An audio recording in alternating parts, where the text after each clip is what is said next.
নমস্কার, আজ আমি করছি অরন্ধনের কচু শাক রান্না। এটা মনসা পুজোর আগের দিনকে আমাদের বাড়িতে হতো। এইটা কচু শাকটা আমি সেদ্ধ করে নিয়েছি,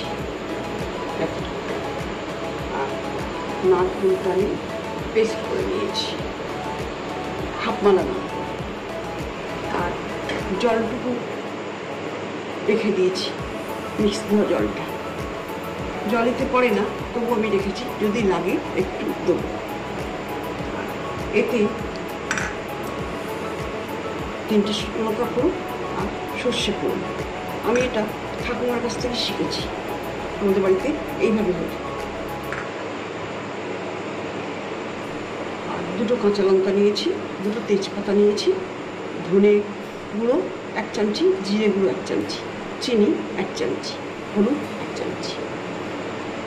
আর এতে পড়বে ছোলা, ওভারনাইট ভিজিয়ে রেখেছি।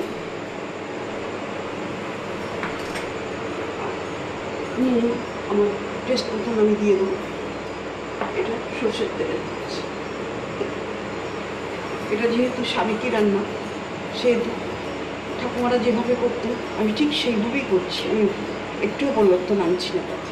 তাহলে দেখে নিন আমি কীভাবে করছি। আমি কড়া বসিয়ে দিয়েছি, এতে দিচ্ছি সর্ষের তেল।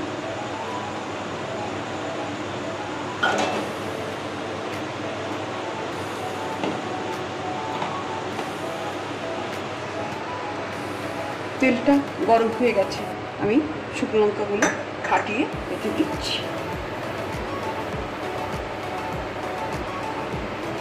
এই রান্নাটা অপূর্ব খেতে হয়, আর আরও পুজোর জন্য এই রান্নাটা বলে হয়তো আরও টেস্টফুল হয়। এটাকে আমরা বলে থাকি অরন্ধনের রান্না। আমি 1 চামচি নুন দিয়ে দিচ্ছি।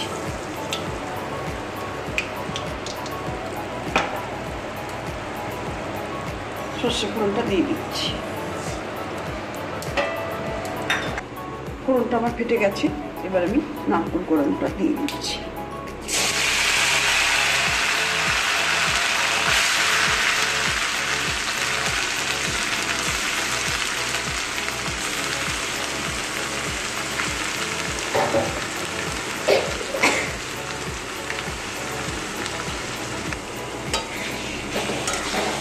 নারকেল পেস্টটা দিয়ে একটু কষে নিই, তারপরে আমি একে একে বাকি মশলাগুলো দিয়ে দেবো।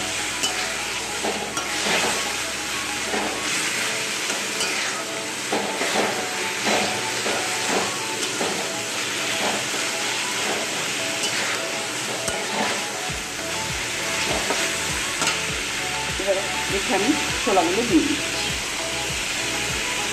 কাঁচা ছোলাগুলো দিয়ে দিচ্ছি।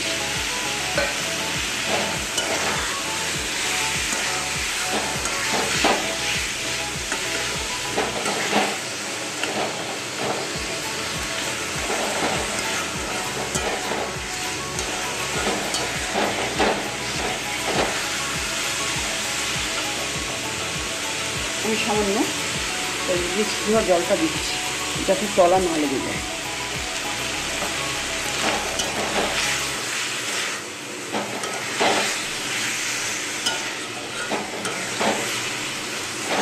এবার এতে আমি একে একে মশলাগুলো দিয়ে দিচ্ছি। তেজপাতা দুটো দিয়ে দিচ্ছি,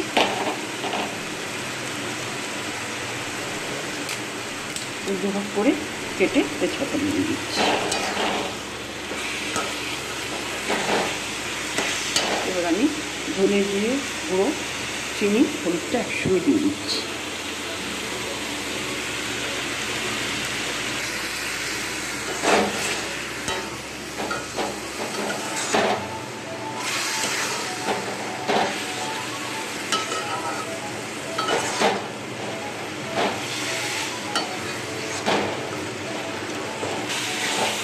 এবার আমি এতে কচু শাকগুলো দিয়ে দিচ্ছি।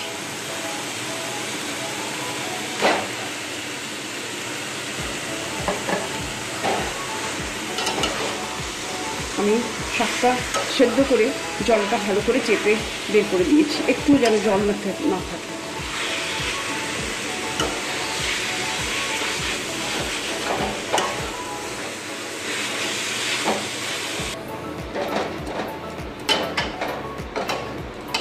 শাকটা দিয়ে দিয়েছি। আমি শাক বলছি কিন্তু এটা আসলে কচুর ডাঁটাটা, কচুর পাতা নয় কিন্তু এগুলোকে আমরা কচুর শাক বলে থাকি, সেই জন্যই আমি কচুর শাক বলছি। এটা সেদ্ধ করে খুব ভালোভাবে জলটা চেপে নিতে হবে, না হলে সব শাক তো সমান নয়, গলা ধরে যেতে পারে। প্রথমে আমি শুকনো লঙ্কা ফোড়ন দিয়েছিলাম, আর কোনো রকম লঙ্কা দিইনি। এবার আমি কাঁচা লঙ্কা চেরা দুটো দিয়ে দিচ্ছি। আপনারা যদি দেখেন আপনাদের কচু শাকটা গলা ধরছে, তাহলে একটু অল্প লেবু বা একটু তেঁতুল দিয়ে দেবেন, তবে ওই গলা ধরা ভাবটা কেটে যাবে। চেপে চেপে নেড়ে নিতে হবে, একটুও যেন জল না থাকে, মানে একদম ড্রাই হয়ে যাবে। রান্নাটা আমার হয়ে গেছে, আমি এবারে গ্যাসটাকে অফ করে দেবো। এটা এই সময় আমাদের বাড়িতে হয়, খেতে ভীষণ টেস্টফুল হয়। রিচুয়ালস ছাড়াও এই রান্নাটা আমরা অন্য সময় করে খেয়ে থাকি। এবার আমি সার্ভ করে দেবো। রান্নাটা আমার হয়ে গেছে, আমি সার্ভ করে দিয়েছি। এটা সম্পূর্ণ নিরামিষ রান্না, এতে কোনো পেঁয়াজ রসুনের ব্যবহার হয়নি। আপনারা এইভাবে করে খাবেন, খেয়ে এইভাবে করে খাবেন, না খেলে এর টেস্টটা কত সুন্দর সেটা বোঝা যাবে না। তাহলে খেয়ে ভালো লাগলে অবশ্যই কমেন্টস করবেন।